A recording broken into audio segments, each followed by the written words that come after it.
In this video, Gustav points his gun at some modern art. I completely missed the easiest parry window of my life, and a giant Paintress gets really angry about numbers. Hello everyone, and welcome back! After surviving the colorful brick-building chaos of our last adventure, I decided it was time for a nice, relaxing vacation. So naturally, I booked a one-way ticket to the Belle Epoque apocalypse of Clair Obscur Expedition 33.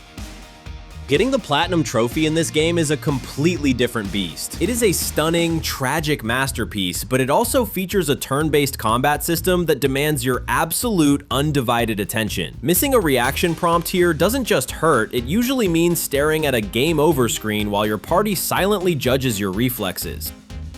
But we are not going to let that stop us. In this complete journey, we will be covering everything.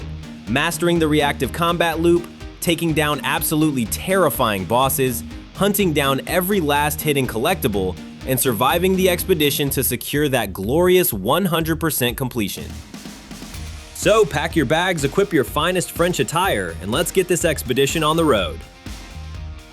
Our expedition officially begins with the most terrifying enemy known to mankind, a French mime. Because fighting for the survival of humanity simply wasn't stressful enough, now we have to do it against invisible boxes. But this early encounter is actually the perfect opportunity to knock out our first two trophies, Time to Spill Some Ink and Overcharge. Now, Gustav is a man of culture, which means his core combat mechanic isn't just shooting things, it is a system called Overcharge. If you look at the right-hand side of your screen, you will notice a gauge. Every time Gustav lands a basic attack, that meter fills up. Once it is completely full, you can unleash the Overcharge skill to deal massive damage. To get this double trophy pop, we need to be very deliberate. Just hit the mime with basic attacks until your gauge hits a perfect 10 out of 10. Do not use it early. Once it is maxed out, unleash the Overcharge skill directly at the mime. The sheer force of a fully charged blast will trigger a break status effect on the enemy. Breaking an enemy is unmissable and gives you the Time to Spill Some Ink trophy, but because we did it using Gustav's fully charged mechanic, we get the Overcharge trophy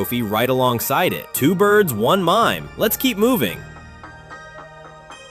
Now we actually have to finish the fight to unlock our third trophy, a Peculiar Encounter. But first, a massive flashing red warning. This trophy is highly missable. If you wander off towards the harbor in the prologue before fighting this guy, he vanishes and you will have to restart your entire game. So do yourself a favor, look to the right of the exit near the dancing NPCs and pick a fight with the silent bloke in the striped shirt. For a guy pretending to be trapped in a glass box, he hits like an absolute truck. If your parry timing is as disastrous as mine right now, and to be real, I wasn't into parrying yet, do not let your ego get in the way. Just use the dodge button. The strategy here is a direct continuation of what we just did. Keep building your overcharge gauge with basic attacks and Lumiere assault. Once you drop that perfect 10 out of 10 overcharge on him, just chip away at whatever health he has left until he stops pretending to be a statue and actually becomes a corpse. Trophy popped, disaster averted. Let's head to the harbor. Someone built this. There's something on its body. With the local street performers finally dealt with, we can actually finish up the prologue. This opening section of the game is really just here to introduce our main cast, establish the incredibly depressing aesthetic of the world, and teach us how to press buttons at the right time without panicking. There is nothing else particularly challenging left to do here. Once you wrap up the introductory cutscenes and officially embark on the expedition, the game hands you the Lumiere trophy for basically just showing up. It is not exactly the hardest challenge we will face today, but after the stress of fighting an invisible box, I will gladly take the free bronze. Let's move on to Chapter 1.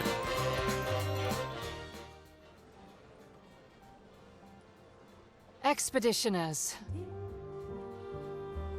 The Sword of Lumiere. We honor your dedication. We do not take for granted that you dedicate your final year of life to keeping hope alive for all of Lumiere. Some of you are leaving to change the world. Others to discover the secrets of our universe. Some to protect loved ones. Others to find meaning in our all too short lives.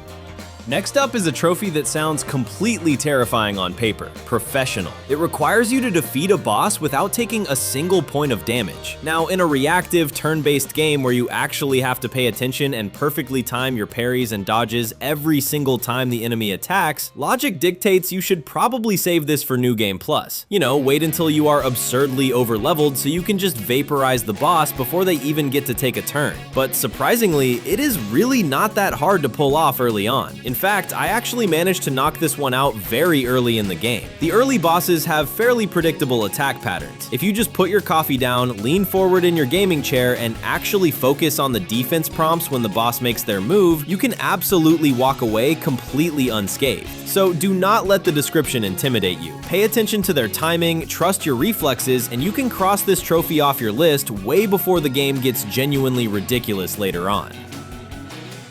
After surviving the horrors of the prologue and dealing with the local mimes, our expedition takes us to a lovely little destination called Spring Meadows. This is technically the first real dungeon of the game, though dungeon is a bit of a strong word. It is essentially an extended tutorial masquerading as a beautiful landscape, culminating in your first official boss fight. Now, the strategy for this boss is incredibly complex, requiring years of tactical gaming experience to master. Just kidding. Look for the giant glowing core on the enemy and shoot it. That is really all there is to it. If the boss decides to call in reinforcements that also happen to have giant glowing weak spots, kindly shoot those as well. Follow this highly advanced combat tactic and the boss will go down without much of a fight, unlocking the Spring Meadows trophy. Let's keep moving. Was our entire team dying part of that optimal result? Next on our expedition, we encounter one of the most baffling mysteries of the Bellapoc apocalypse, a locked box. These are called paint cages, and instead of putting a lock on the cage itself like a normal person, the locks are scattered in the nearby bushes. You will stumble across your very first paint cage in the Flying Waters area. Opening it is a puzzling, underwhelming task. Just walk around the immediate vicinity and smash or shoot the 3 locks until the cage pops open. Inside, you are usually rewarded with some actually useful loot, and more importantly, you get the paint cage trophy for your trouble. It is simple, slightly illogical, but definitely worth the effort. Moving on.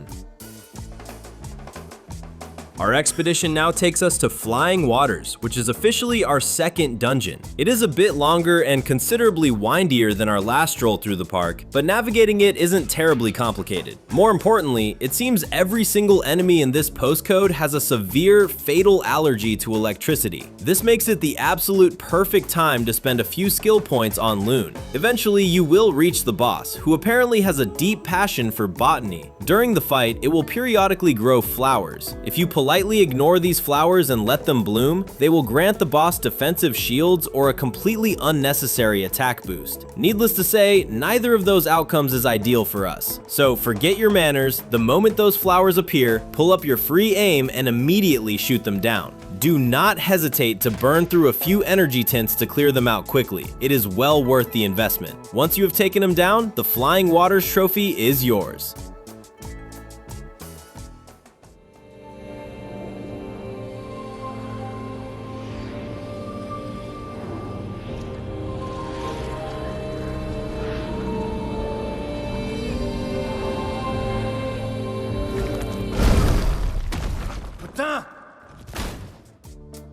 After ruining that boss's gardening ambitions and clearing Flying Waters, the game trusts us with the weapon upgrade station back at our camp. Now, weapons can sometimes spontaneously upgrade themselves during combat or when you happen to stumble across an identical copy out in the wild. But relying on pure, unpredictable luck to improve your arsenal during the apocalypse is a genuinely terrible survival strategy. Instead, be a responsible expedition leader. Walk over to the curator in your camp, spend a few resources, and manually upgrade a weapon yourself. It takes about 5 seconds, completely removes the guesswork, and immediately unlocks the weapon upgrade trophy.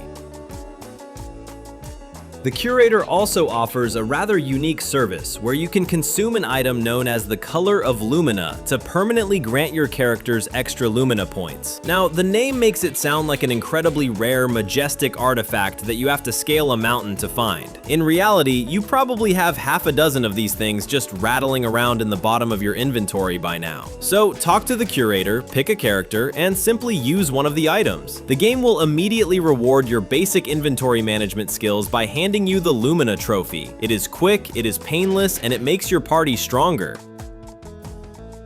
Before we leave the absolute safety of our camp to go back to fighting monsters, it is time to engage in some mandatory team bonding. Walk up to the campfire and select the option to check up on the others. The game actually gives you your very first opportunity to do this right now, immediately after clearing Flying Waters, by triggering a little optional scene with Lune. Now, if you completely ignored her because you were too busy playing with your newly upgraded weapons or eating Lumina points, do not panic. The apocalypse is long, and there will be plenty of other opportunities to earn this throughout the game. Just remember to drop a camp occasionally, be a little bit nosy about your companion's feelings, and the curious trophy is yours. Simple as that. Let's get back on the road.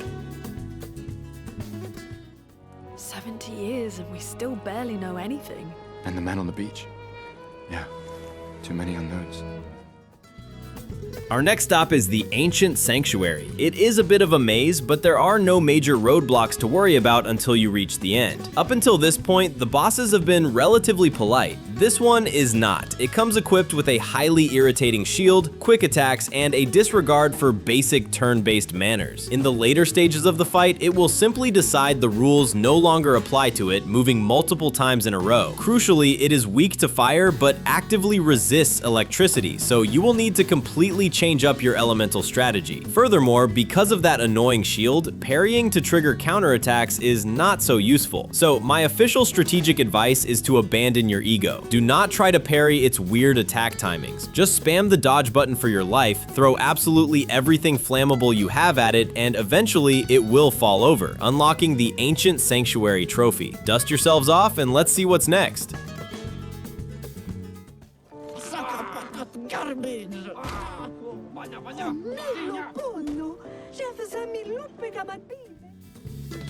Our next destination is Gestral Village. Now, despite what the game's track record might suggest, this isn't actually a dungeon disguised as a quaint settlement. It is just a village. The locals here are surprisingly relaxed, which means the only combat you will encounter consists of a few isolated one-on-one bouts. These fights are mercifully easy. You will just duel a little without breaking a sweat. While you are here, there are a few vendors offering weapons and items. Feel free to browse, but nothing they are selling has some big worth to pay for. Enjoy the brief reprieve, absorb the quick little story beat, and simply walk out the front door. The game will hand you the Gestral Village trophy just for successfully passing through town.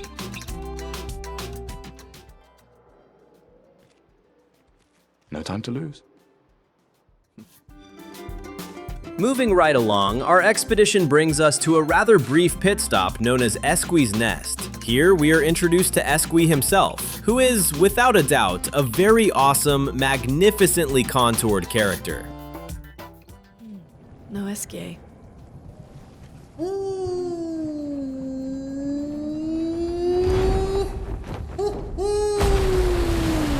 Bonjour, mes amis. Hey, bonjour mon ami. Sciel. Odd. I don't know. He seems nice. As for the area itself, calling it a dungeon would be a massive overstatement. You can scoop up a few collectibles scattered about, but there is exactly one fight in the entire zone. Now, the single enemy standing in your way does possess a rather alarming quirk. It can absolutely obliterate any of your characters with a single shot. However, the good news is that it is incredibly slow. To avoid an embarrassing party wipe, simply make sure you have revival items, or just have Lune purchase her revival skill as a backup plan. Once the dust settles, you wrap up this quick story beat, and the game generously hands you 2 trophies at the same time. Legend for unlocking our remarkably contoured friend, and Esquie's Nest for clearing the area. Get out of my way! Jeez, tu pochino ma parino. No, it's just it's the password. Mico femicola, gor granda vari bombi no passwordito. Gomiku rapito sava.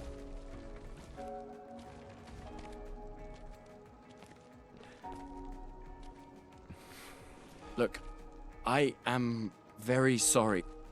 It's just that Golgra told us that's the password, and Come on, it's a Gestral. He'll have forgotten in about a minute.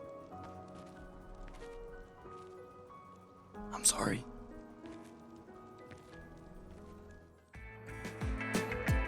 Our expedition now arrives at Stonewave Cliffs. There is a spike waiting for you here. I highly recommend taking a quick detour to revisit some previous areas and level up before marching in. Thankfully, the layout of the cliffs is more straightforward, unlike the curly ways of the ancient sanctuary. The enemies here, however, love wrapping themselves in layers of armor. To deal with this, you can either spam multi-hit moves to slowly chip it away, or you can use free aim shots. Eventually, you will reach the boss, who apparently has an obsession with lighting fixtures. Phase 1 is essentially a tutorial on how to shoot light bulbs. The boss has lanterns. When they light up, pull out your free aim and shoot them. Do this and its attacks are completely negligible. Whittle its health down using whatever strategy you prefer, but do not get comfortable. Once its health gets low, we are treated to our very first two-phase boss battle of the game. Phase 2 kicks off immediately with a massive shockwave attack that you literally have to jump over. Then, the boss turns the fight into a lethal game of Simon Says. It will start lighting up its lanterns again, but this time, you must pay strict attention to the sequence. If you do not shoot them out in the exact order they lit up, you will get hit with a pretty heavy attack. Just to make this memory test even more stressful, the boss will also occasionally make you dizzy, which completely ruins your aim. Keep your cool, shoot the lights in order, and the boss will eventually fall, unlocking the Stonewave Cliffs trophy. Celebrate this victory while you can, because immediately after this fight, the story takes a massive, incredibly depressing turn. I won't spoil anything, but all I will say is, the vibe is officially ruined. Let's move on. She'll never paint again.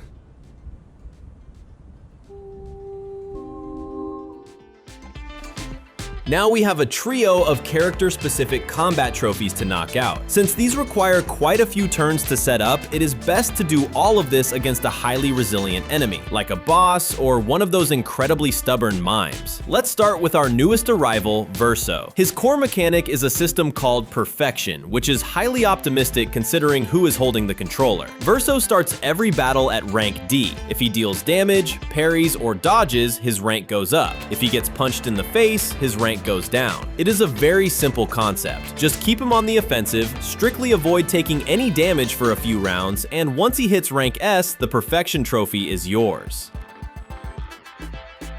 Next is Maelle. While Verso's mechanic is beautifully simple, Maelle's reads like the instruction manual for a piece of Swedish furniture. To get her synergy trophy, you must use a skill called Per Se on an enemy with a marked status condition while simultaneously standing in her virtuose stance. To actually achieve this without losing your mind, follow this exact recipe. Step 1. Have Lune use Immolation to set the enemy on fire. Step 2. Use Maelle's Swift Stride, which will automatically trigger her virtuose stance specifically because the enemy is currently burning. Step 3. Have Verso or somebody else hit the enemy with a marking shot. Finally, step 4. Unleash Per Se to absolutely delete the enemy's health bar. It is a lot of admin, but the damage output is fantastic. Finally, we have Lune. Her core mechanic is the Stain system, which essentially turns combat into an aggressive, life-threatening game of color matching. Her skills generate color-coded elemental stains, and other skills consume those exact stains to increase their power. To get the perfect flow trophy, you have to successfully consume stains for 4 turns in a row. The challenge here is entirely mathematical. You have to carefully plan a chain of attacks that generates the exact colors you need exactly when you need them 4 times in sequence. It requires a bit of spreadsheet management in your head, but once you find the rhythm, you will be color coordinating the apocalypse like a professional. Now we press forward into the Forgotten Battlefield. The main takeaway from this area is that the game officially introduces gradient counters. The local enemies will graciously allow you to practice this new mechanic so frequently that the entire zone starts to feel like a tutorial. Eventually, you will stumble into the boss. Now, it doesn't bring any fancy new gimmicks to the table, but it does lengthen the combo attacks that constantly mix in jumps and those new gradient actions. It is a 2-phase fight, but phase 2 mostly just adds even more hits to its already already exhausting combos. It does have one dirty trick. Right near the end of the second phase, it will cast an inversion status effect, which delightfully turns all of your healing spells into lethal damage. Thankfully, because it casts this so late in the fight, you can completely ignore it and just stick to your normal battle strategies. My biggest piece of advice for this encounter is to stop trying to parry. The timing windows on these lengthy combos are incredibly tight, and the negligible counter damage simply isn't worth the risk of eating a full combo. Just mash the dodge button. If you still find yourself struggling, remember that this boss has a fatal allergy to the light element. This happens to be Verso's exact specialty. So load up his skills, let him blind the boss with sheer radiance, and casually collect the Forgotten Battlefield trophy as you walk away. No more dome. Just open skies. Leaving the massive empty lot of the Forgotten Battlefield behind, our expedition finally takes us to Monoco Station, and it is here that we meet Monoco. I am just going to put this on the record right now. Monoco is, without a single doubt, the absolute greatest character ever created. I love him, he is utterly perfect, and his arrival officially completes our entire roster. The moment he joins the party, the game rightfully recognizes that perfection has been achieved and immediately hands you the Expedition 33 trophy for unlocking all playable characters. Now that we've had some good battles to warm the spirits, to what do we owe the pleasure of your company? We're heading for old Lumiere. Okay, bye. Hey, come on. Hey. Hey, look. I know we failed before, but look, you doofus. Don't you recognize her? Of course I do. Then you know what that means. This is our shot. It might be our only shot. This is your only shot. Out of the question. I will never join you again. There will be a lot of fighting, though. Oh yeah, that's true. Yeah, it's true. There will be a lot of fighting. Exactly. Count me in then. Good. Good. Good. Good. Yes, good. As for the station itself, there really isn't much to stress about. There are a few fights scattered around, one against Monoco and one against a giant ice monster, which will serve as a small explanation of how Monoco's skills work. Once you sweep the floor with the ice monster and wrap up the area's story beat, the Monoco Station trophy will pop right on cue. 2 satisfying trophies back to back, and we finally have the best character in the game. Let's keep the momentum going. Next, we get to Old Lumiere, and there's a lot of heavy narrative exposition and major story beats that happen in this area, but we are in the business of hunting trophies, not spoiling the plot, so we will just politely nod at the lore and keep moving. Eventually, you will run into the local boss. After dealing with light bulb puzzles, painful status effects, and enemies with absurd gimmicks, you will be absolutely thrilled to know that this boss has no unique tactics whatsoever. Its entire combat philosophy revolves around hitting you incredibly hard and then hitting you even harder as the battle drags on. It is basically just a giant damage check. Fortunately, by this point in the game, your party should be heavily armed, well leveled, and fully equipped to handle a straightforward brawl. You don't need a spreadsheet for this one. Just rely on good old-fashioned brute force, keep your health topped up, and out-damage the thing before it out-damages you. Once it collapses, collect your Old Lumiere trophy, and let's keep pushing forward.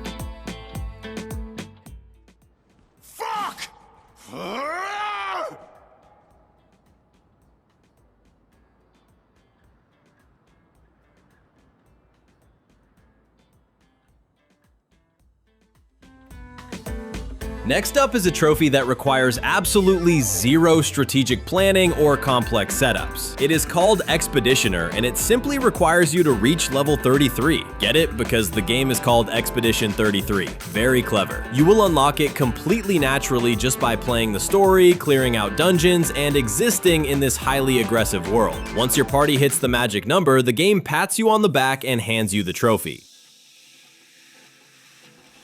Now with the greatest character in video game history on our roster, it is time to master his mechanics for the Wheel Control Trophy. Monoco operates by his own set of rules. First, he refuses to learn skills the normal way. Instead, he steals them directly from enemies. After defeating them, he learns the skills by grabbing their feet, don't ask. Second, he brings his own personal minigame to the battlefield, the Bestial Wheel. Every time you use a skill, the wheel spins a set number of spaces. Every space on the wheel has a specific mask type associated with it, and coincidentally, so do Monoco's skills. If you use a skill that perfectly matches the mask type the wheel is currently sitting on, that skill gets enhanced. The wheel also has an almighty space, which generously enhances absolutely everything. To earn this trophy, you simply need to cast an upgraded skill 4 turns in a row. If you want to get this out of the way immediately, here is the foolproof setup. Wait until Monoco has learned at least one skill for each of the 4 mask types: Balance, Heavy, Caster, and Agile. Equip all 4. This ensures that no matter where the wheel lands, you will always have the matching skill ready to go. Find the bulkiest, most stubborn enemy you can so they don't accidentally die on turn 3. Keep matching your skills to the wheel, and if Monoco runs low on AP, just have one of your other characters act as his personal butler and feed him an AP item. 4 successful spins later, the Wheel Control Trophy is yours, and Monoco remains the absolute undisputed champion of this expedition.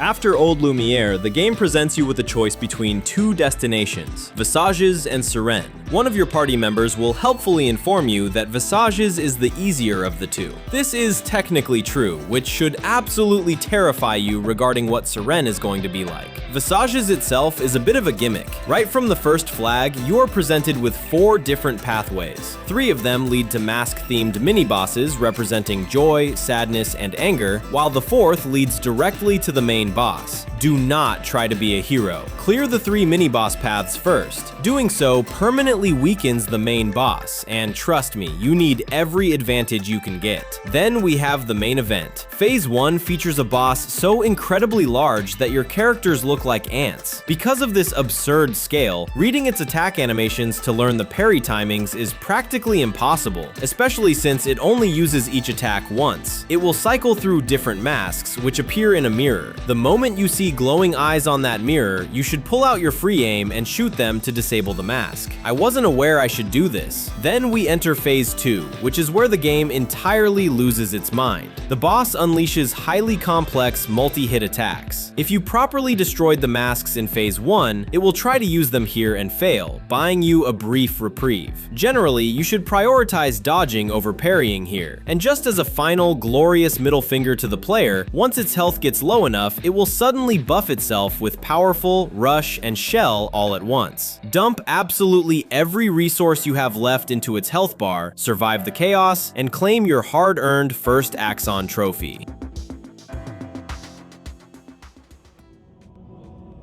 People want so badly to know what's behind the mask. Front, back, recto, verso.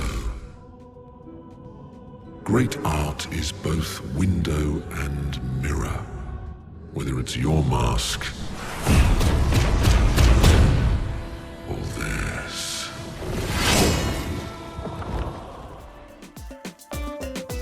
Welcome to Sirene, where the entire local population relies heavily on the charm status effect. If you fail to parry their attacks, which are admittedly easy to read, your characters will become delightfully brainwashed and immediately start trying to murder each other. Missing even a single parry here can lead to a disastrous, embarrassing party wipe at the hands of your own teammates. Fortunately, there is a very simple solution to this nightmare. About halfway through the dungeon, you will run into a specific mini-boss. Hunt this guy down immediately. Defeating him drops an anti-charm Pictos. Take that, fight 4 quick battles to officially unlock it as a Lumina, and slap it onto whichever 3 characters you are actively using. Congratulations, you have just completely neutralized the dungeon's only real threat. I didn't. Eventually you will reach the boss, who, believe it or not, also heavily abuses the charm effect. But since you took my advice and equipped those anti-charm Luminas, its entire strategy is completely useless. It does suffer from the same annoying scale issues as the last boss, meaning its mass massive size makes timing your dodges and parries a bit of a headache. However, without the threat of friendly fire looming over you, it is incredibly manageable. More importantly, this boss has a fatal weakness to the dark element. Bring Sciel into the active party, let her unleash her heavy-hitting dark magic, and she will carry you straight to the finish line. Grab your second Axon trophy and let's keep moving. After those 2 Axons, you would probably expect the game to make us fight a small army just to reach the next major area. But surprisingly, the developers decided to give us a freebie. With both Axons officially defeated, the path forward finally opens up. To earn this next trophy, all you have to do is physically walk your party up to the entrance of the Monolith and step inside. That is literally it. No gimmicks, no surprise ambushes, and no convoluted status effects. Just for showing up to work, the game hands you the Monolith trophy, putting us one step closer to that final platinum. Take the free win, catch your breath, and let's see what kind of nightmares are waiting for us inside. We have finally reached the end of the Monolith, which is basically just a very long hallway leading to the Paintress. It is a massive, multi-stage gauntlet. Let's start with boss 1. Throw elemental strategies out the window. This boss has no weaknesses or resistances, so just bring your absolute best gear. Watch out for Vanish, which literally erases a character from combat. You must hit the gradient counter on this. Also, be sure to dodge the final hit of their standard 6-strike combo to avoid being stunned. At half health, they summon a friend, fully heal, and enrage to attack twice per turn. Don't get greedy with parries, just play it safe and chip away. Then we immediately move to boss 2. Still no elemental weaknesses, but bring a character who can break shields. Phase 1 is dominated by void meteors. They are lightning fast and can stun you, so do not even attempt to parry them, just dodge. Phase 2 is arguably the hardest fight in the entire game. The boss uses massive multi-hit combos where the camera perspective makes parrying a nightmare. Again, the dodge button is your best friend. The real chaos begins when this form hits half health. The boss gains 9 shields and casts Corrupted Chroma, an unblockable curse that gives each character exactly 2 turns before they instantly die. To survive, use free aim to shoot the refractory orbs floating around the room. Every orb you hit grants the shooter 1 extra turn to live. The entire fight now revolves around AP and turn management. Break the shields, manage the orbs so no one drops dead, and burn down the rest of its health bar. Survive that and phase 3 begins. Relax, it is purely cinematic and impossible to lose. Take a deep breath and watch the Paintress trophy finally pop. You earned this one.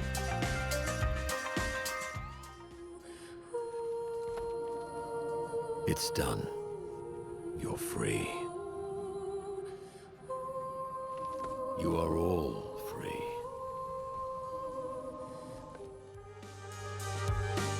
After sweating your way through that absolute nightmare of a boss fight, the game decides you have officially earned a break. And by break, I mean you are about to sit through a feature-length film. Once the Paintress is finally defeated, you will be hit with a massive, unrelenting wave of story cutscenes. There is absolutely zero gameplay required here. Put your controller down, stretch your hands, grab a snack, and just absorb the lore. When the movie finally ends and your party officially arrives back in town, the Back to Lumiere trophy will automatically unlock. Let's see what is left on the list. Next up, let's go with the relationship mechanics. Our target here is Sciel, and maxing out her bond to reach relationship level 7 is hands down the easiest social task in the entire game. Unlike literally every other character in your party who will invariably demand that you run halfway across the map to complete some tedious side quest just to bump their relationship from level 5 to 6, Sciel just wants to talk. There is no combat trial, no fetching items, and no hidden requirements, just an extended cutscene. You can actually knock this out the very second Act 3 begins. Just walk up to her, start the conversation, set the controller down, and enjoy the story. Once the cinematic wraps up, her relationship maxes out, and the Sciel trophy is yours. Next on the agenda, we have a 2-for-1 special revolving around our magnificent friend, Esquie. The first trophy, Plane, Train, and Submarine, tasks you with unlocking all 4 of Esquie's transportation abilities. The game practically hands you the first 3, swimming, coral diving, and flying, just for finishing major story dungeons. But the 4th and final ability, the Uri Diving Stone, is locked behind Esquie's relationship progression, which seamlessly brings us to the Esquie trophy. Unlike Sciel, who just wanted a nice chat, advancing Esquie's bond from level 5 to 6 requires violence. The second your conversation ends, you are immediately thrown into a one-on-one duel between Verso and Francois. There is absolutely no warning and no prep time. Fortunately, while Francois's attacks are still very slow, your stats should be high enough by now that you will be alright. Winning this duel pushes the relationship to level 6, which hands you that final diving stone and pops the plane, train, and submarine trophy. Just progress the bond to level 7 and you will unlock the Esquie trophy, which nicely rewards you by permanently buffing Verso's gradient attacks.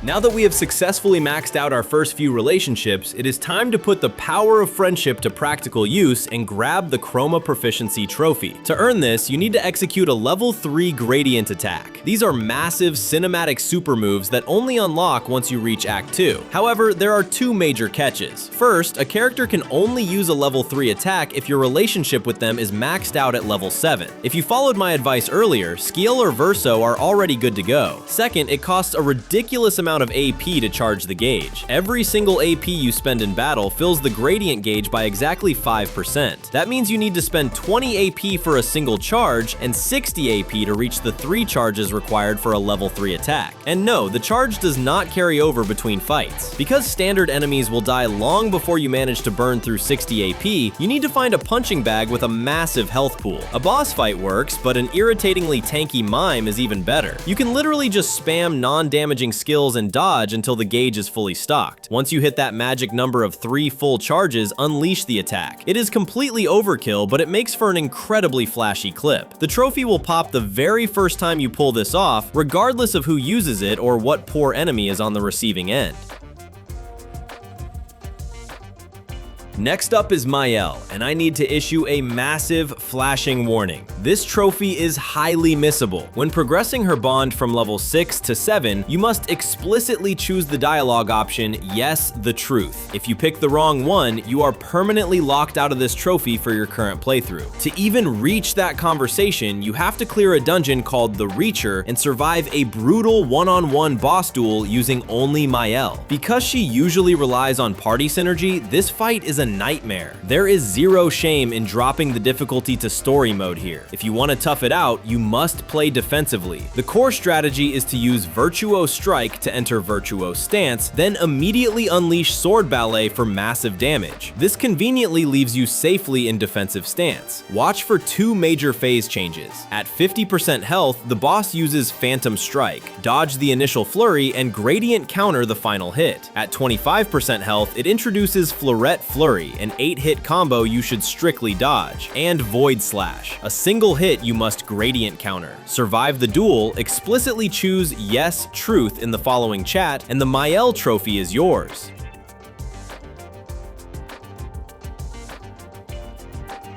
Now, our next target, Lune, is much more reasonable. To push her relationship from level 5 to 6, you just need to run a quick errand. Head over to a mini dungeon called Serene's Dress, located on the same island as Serene itself. Your only objective here is to fetch a journal. Of course, it wouldn't be a proper RPG without a mandatory roadblock. Right after you open the main gate, a boss will aggressively try to stop you from reading. Deal with the boss using your standard party strategies, walk a few steps past its corpse to pick up the journal, and simply leave the area. That wraps up the quest and uncaps her bond. From there, just finish leveling her up to 7 through normal camp interactions, and the Lune trophy is yours. Quick, easy, and thankfully, nobody had to fight a boss entirely by themselves.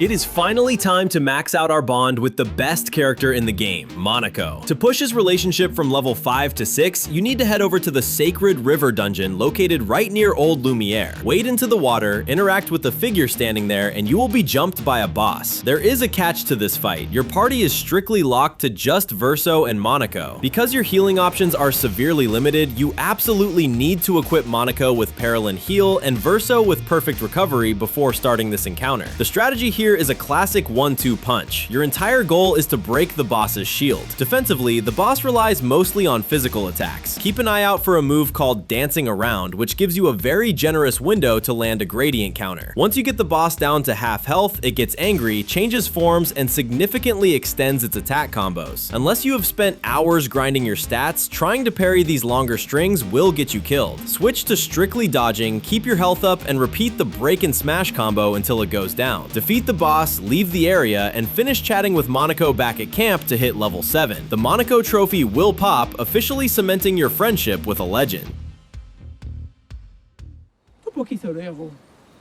Do I have to participate? Please help me.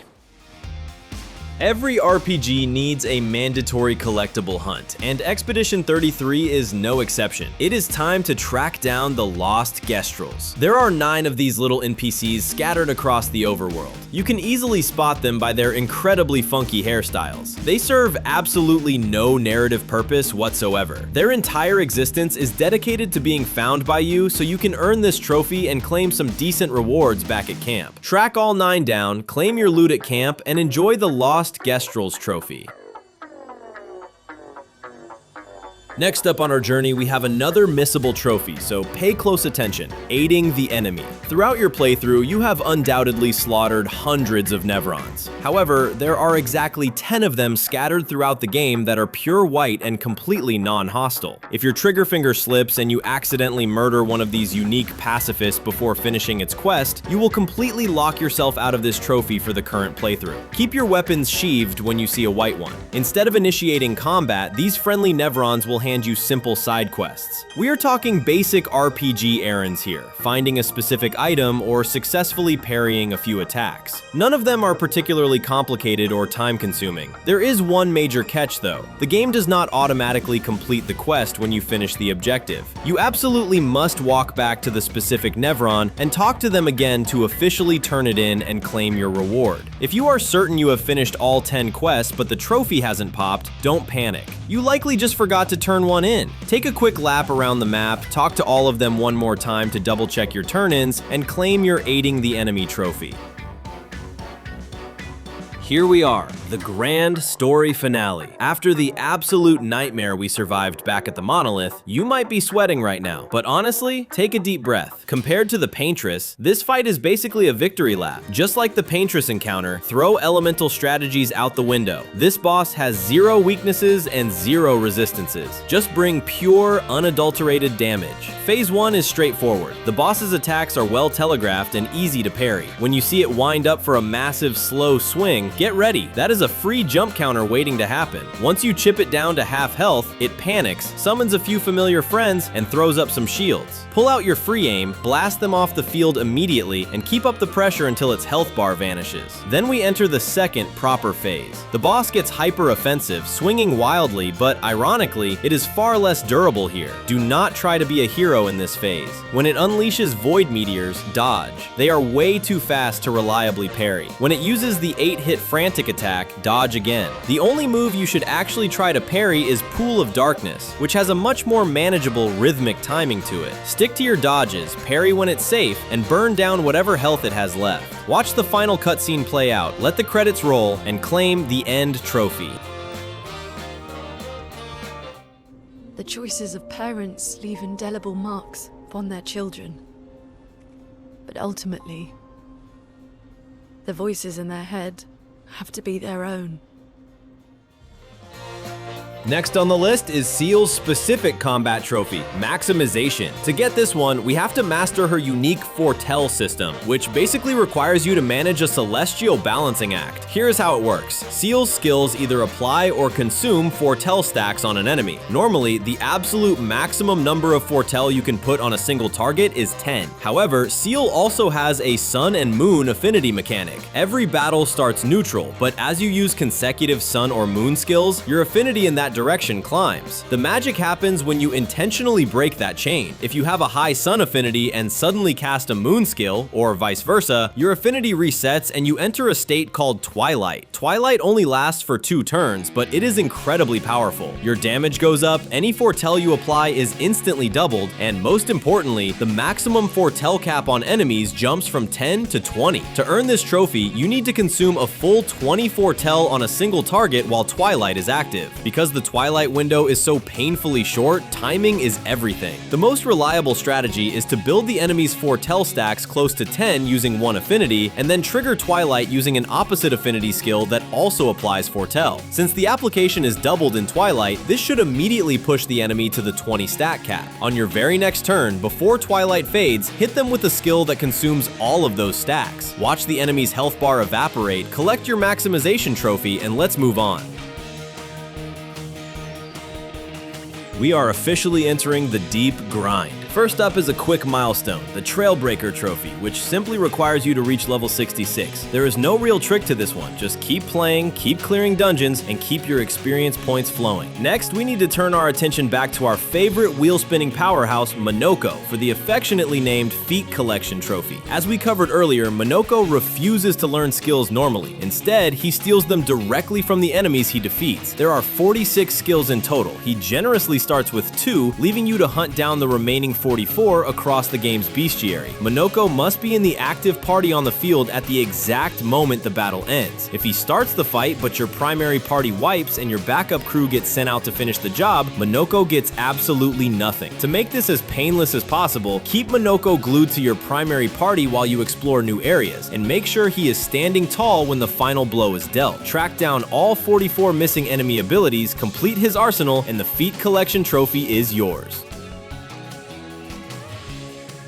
It is officially time to start hunting super bosses. Our first target is the Chromatic Pétanque, which is thankfully the easiest of the bunch. You can technically tackle this guy as early as Act 3, but save yourself the headache and wait until you have finished the main story so you are properly geared up. You will find this boss hanging out in an otherwise desolate segment of land just east of the first batch of dungeons, but simply finding it isn't enough. Much like the lesser Pétanques you have seen, this thing will actively run away from you on the overworld map. You have to physically chase it onto a designated platform to actually engage it in combat. Do not try to do this on foot. Your standard characters move at a glacial pace on the map, and you will be running in circles forever. Turn to Esquie, use his superior movement speed to easily herd the boss onto the platform and initiate the battle. Since you are tackling this post-game, your stats should be more than high enough to comfortably handle this encounter without any hyper-specific strategies. Burn it down and claim your Carreau Parfait trophy.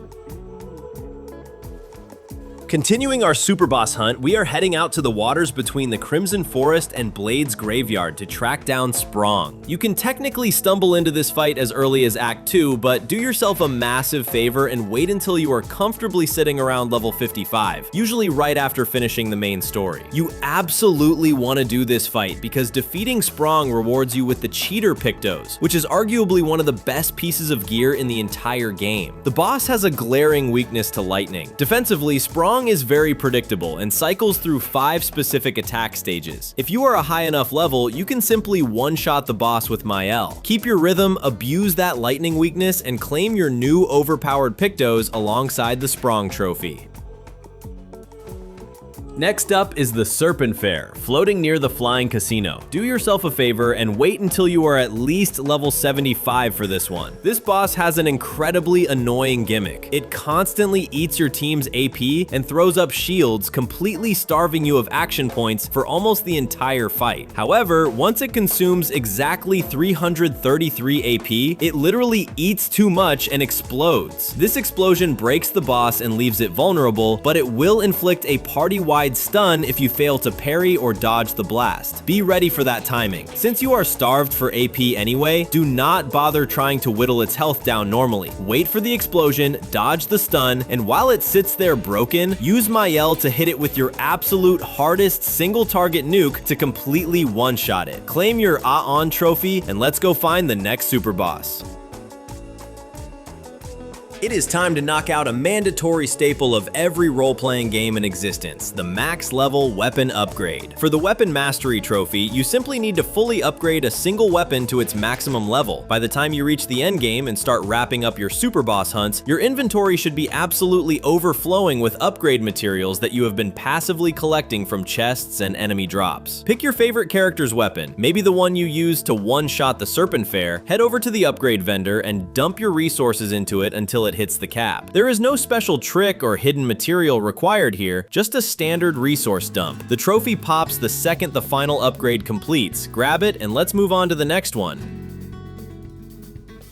Our next super boss is Clea, waiting at the very end of the Flying Manor. You will want to be around level 80 for this, so save it for the post-game. To even reach her arena, you have to fight your way through 4 beefed up versions of earlier story bosses. When you finally reach Clea, her gimmick sounds terrifying on paper. If you take even a single point of damage from her attacks, she instantly heals herself for roughly 500,000 HP. Theoretically, this forces you to perfectly parry or dodge every single attack she throws. But honestly, let's skip the headache entirely. We are going to use the exact same strategy we used so far on super bosses. Instead of playing her flawless parry game, just load up Maelle and unleash your hardest hitting nuke to one-shot Clea before she even gets a chance to swing. Boss deleted, gimmick bypassed. Claim your Clea trophy.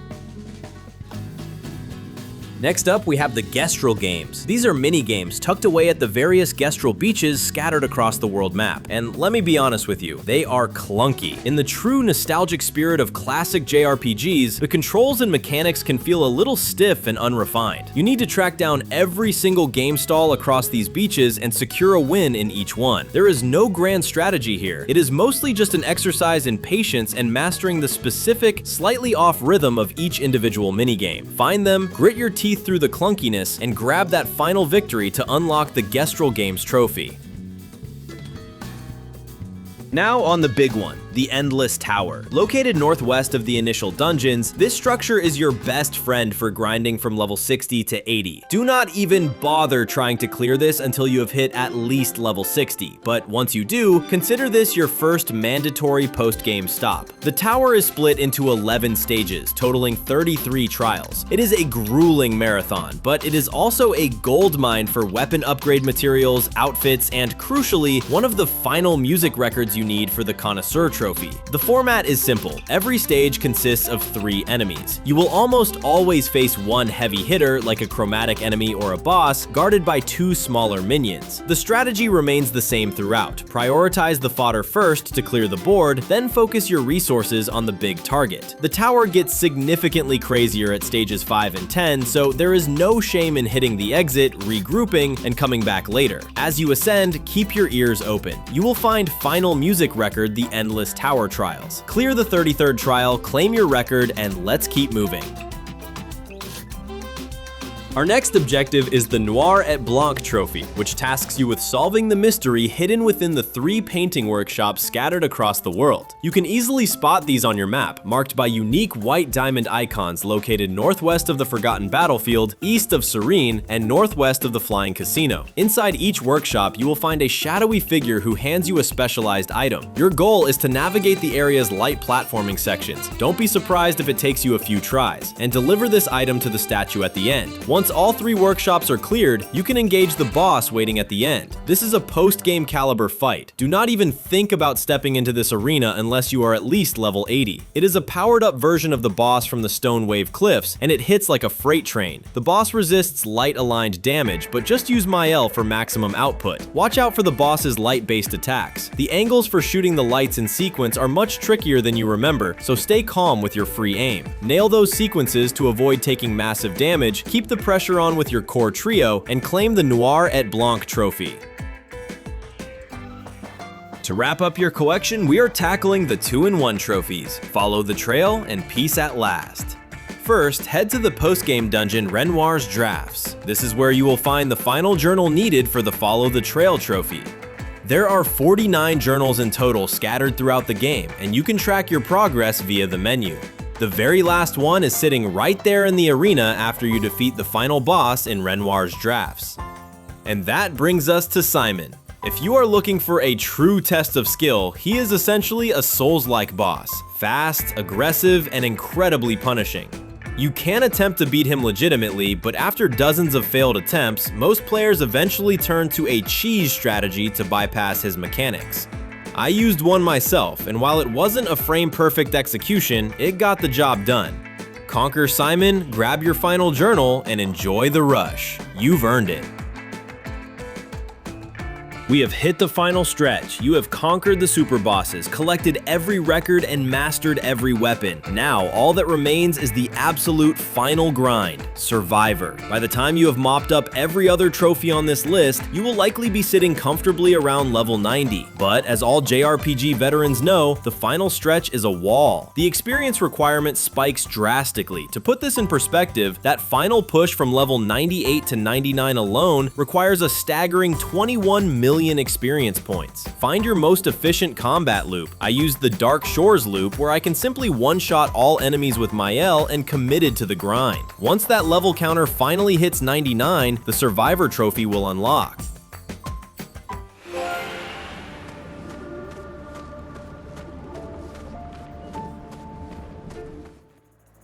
And there we go, folks, the moment we have been working toward this entire time. The Platinum Trophy, the greatest expedition in history, will grace your screen.